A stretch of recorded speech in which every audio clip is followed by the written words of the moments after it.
Je suis le docteur Diop Sadibou, médecin-chef du centre de santé de Cambérène. Donc, ma présence en ces lieux est relative effectivement aux 10 communiqués d'hier, 22 mai 2020, relative à la présence d'un cas issu de la transmission communautaire dans la commune de Cambérène. Il est évident que je ne ferai qu'une petite répétition parce que plusieurs fois on s'est réunis autour du comité local pour évoquer les cas possibles donc, qui peuvent survenir au niveau de la commune de Cambérène. Étant entendu que nous sommes frontières des Parcelles Assainies et de la commune de Golfe, et nous sommes frontières également d'autres communes, ou bien nos populations sont des populations qui visitent également d'autres localités. Il faut retenir une chose, c'est que le virus, déjà, c'est un virus qui ne se déplace pas, mais c'est les populations qui se déplacent qui amènent les virus dans les zones. Donc, de ce point de vue-là, il est évident que si Parcelles Assainies est visitée par des populations de Cambérène, si la commune de Golfe est visitée par des populations de Cambérène, ou ailleurs également, visitée par des populations de Cambérène, mais il va de soi qu'il est très possible et très probable qu'une transmission puisse se faire également au niveau de la commune de Cambérène. Et ça a été le cas, donc hier, qui a été confirmé par les statistiques du ministère de la Santé. Donc ce qu'il faut retenir de ce cas, donc issu de cette transmission communautaire, donc comme on l'a tout le temps dit, hein, c'est un cas qui a été identifié, mais qui ne sait pas d'où est-ce qu'il a pris cette contamination. Mais étant entendu que ça sévit déjà dans la commune de Cambérène, il faudrait renforcer, comme on l'a toujours dit, les mesures de prévention. La prévention individuelle et la prévention collective. C'est ça l'idée. Mais l'important, c'est un cas, 5 cas ou 10 cas. Moi, je préfère que les gens s'habituent aux mesures barrières. Et c'est ça le sens donc, de la responsabilité aujourd'hui. Étant entendu, comme je l'ai dit à l'entame de mon propos, que le virus ne circule pas. C'est les personnes qui circulent avec le virus. Donc, de ce point de vue-là,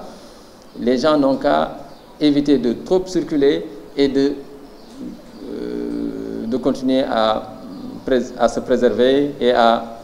s'adosser sur les mesures barrières qu'on a tout le temps dit. C'est le lavage des mains, c'est l'utilisation de l'alcool-gel, c'est également éviter les regroupements ou bien les déplacements inutiles, etc. Donc, si ces activités-là sont menées, et avec le renforcement du comité local dans le cadre de la sensibilisation et de la communication, je pense qu'on arrivera à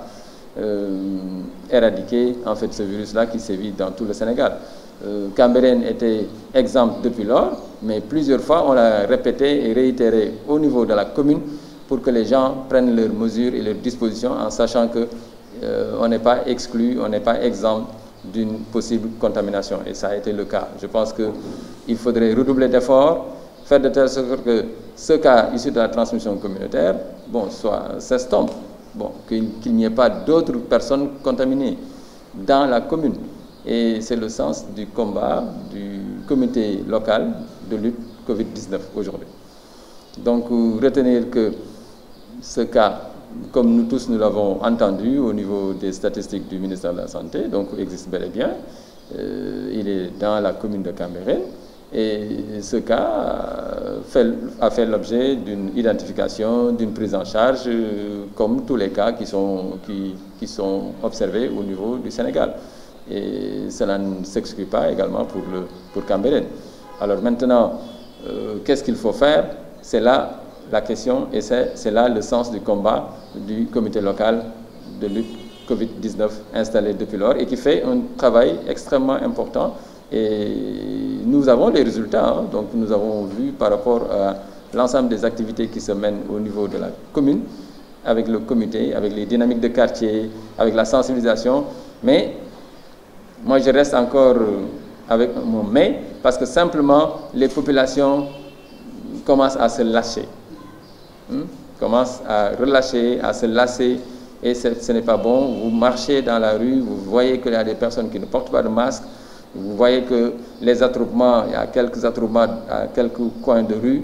donc c'est à également renforcer la sensibilisation et à informer davantage pour que les gens sachent que le virus est avec tout le monde aujourd'hui. Ce n'est pas avec les gens seulement des Parcelles Assainies, ni avec telle ou telle commune ou dans tel département, mais c'est dans tous les départements que ça circule. Moi-même, toutes les personnes qui sont dans cette salle peuvent être l'objet d'une transmission. Donc, et cette transmission, elle va se propager dans nos maisons, parce que c'est nous qui véhiculons ce virus-là.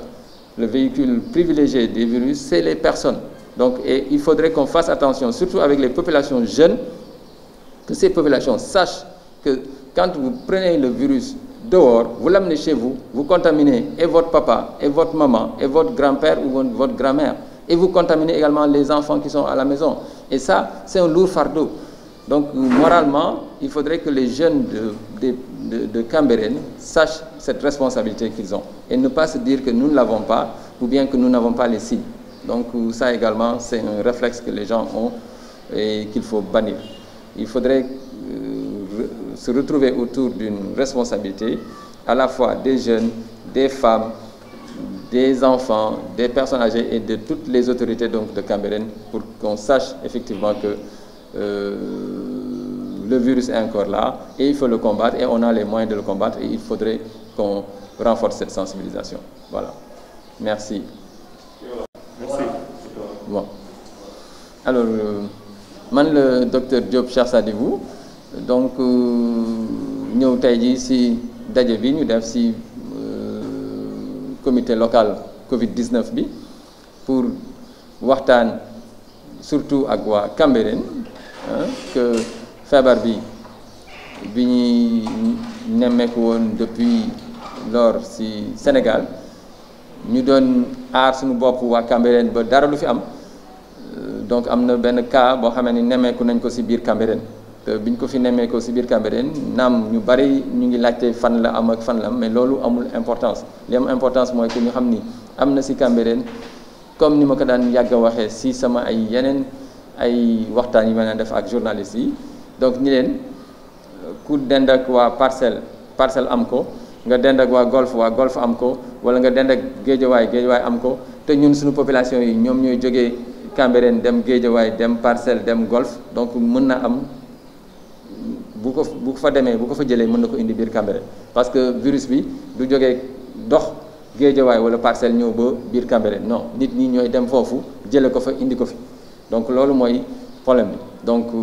étant donné que nit ñi nag ñoo koy indi donc il faut que ñun tamit ñu ñaax waa Cambérène ñi nga xamee ni dañuy war a dox lu am farata war a jógee Cambérène dem dox ko ñu dox ko te bu ñu dee dox aussi nañ ko dox ci mesure de santé yi nga xam ne moom la ñuy wax toujours boo demee fenn nga raxasul sa loxo mu set nga takk masque ki ngay waxal aussi nga bañ a dend ak moom lu jegewul 1 mètre donc au moins ngeen dendoo lu mot 1 mètre ngeen waxtaan li ngeen waxtaan boo paree mu bañ a nekk loo xam ne nii waxtaan bu yàgg lay doon nga jóge fa ñibbi si dox sa soxla fépp fooy dem nga def loolu. alors beneen aspect bi mooy que donc mbirum am na fi wala amu fi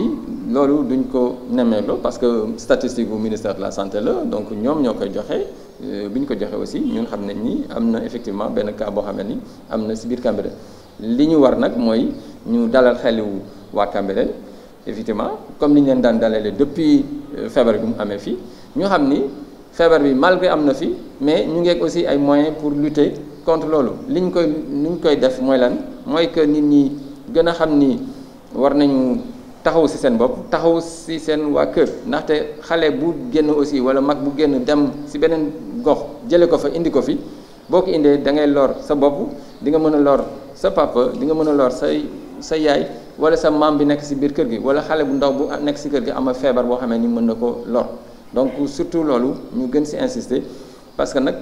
ñu ngi seetlu ni aussi biir Cambérène ñu ngi commencer relâché wu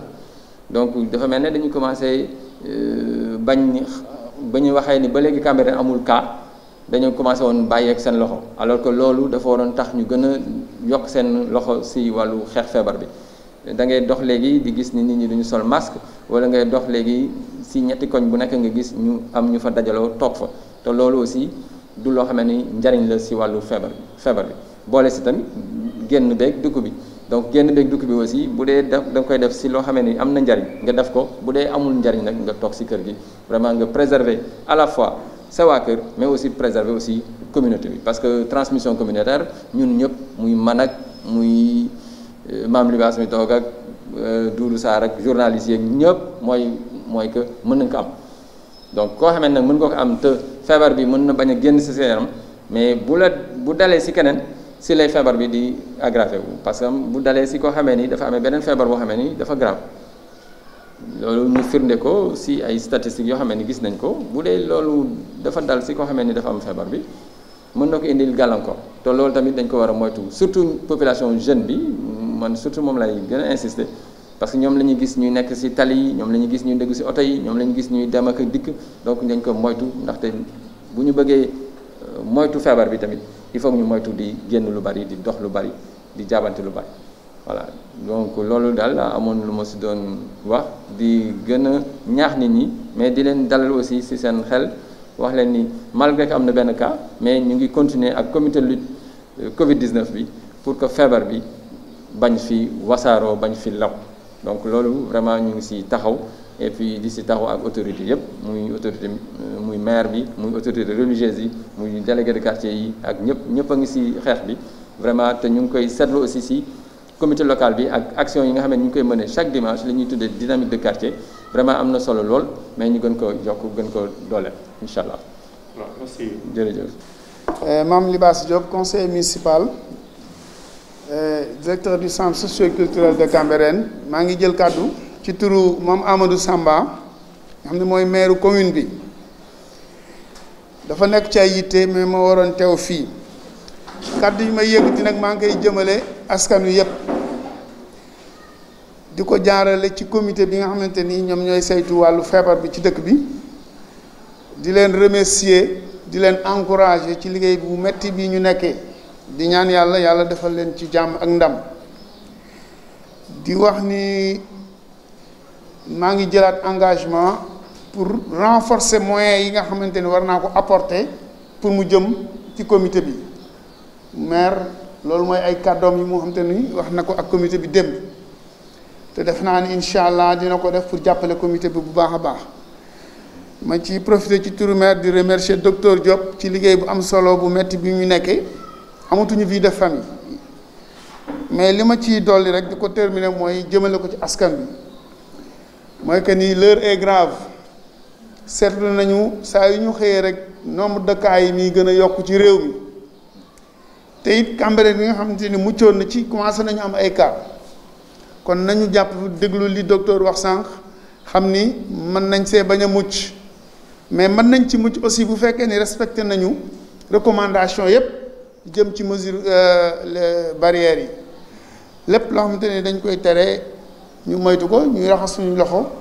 ba mu set takk masque wàññi dox bi ci mbedd mi waaye surtout xale yi nga xamante ni dañ leen di yónni ci boutique yi ñu wàññi ko kon def naa ne ci tënk yéen askan wi wa population de Cambérène ni ngeen gën a moytu nag ku nekk jël ay responsabilités individuellement mais aussi collectivement loolu mooy li nga xamante ni rek ci ay baat yu gàtt moom la ñu leen doon wax pour que ñu gën a fagaru. Mes chers compatriotes, je prends la parole au nom du maire Mame Amadou Samba empêché pour remercier d'abord tous les membres du comité local de lutte face à ce virus, mais également remercier le docteur Diop pour son abnégation et sa persévérance dans ce combat. Et je réitère mon engagement à accompagner le comité en leur dotant de moyens suffisants pour pouvoir mener à bien cette noble mission. En ce qui concerne les populations, j'en appelle à la responsabilité de tous et de toutes pour que les recommandations liées à la prévention soient respectées. J'ai fait allusion aux mesures barrières pour que tout un chacun parmi nous puisse prendre ses responsabilités et avoir une prise de conscience nouvelle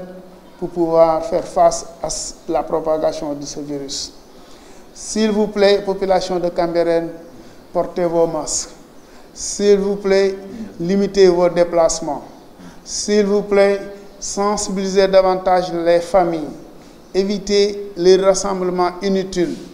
S'il vous plaît, sensibilisons davantage nos enfants. Évitons que nos enfants sortent constamment dans la rue. Et le reste, je crois que le comité, comme je l'ai dit tantôt, nous allons continuer à les accompagner et jusqu'à ce que ce virus-là quitte définitivement ce pays, quitte définitivement ce monde. Je vous remercie. Merci.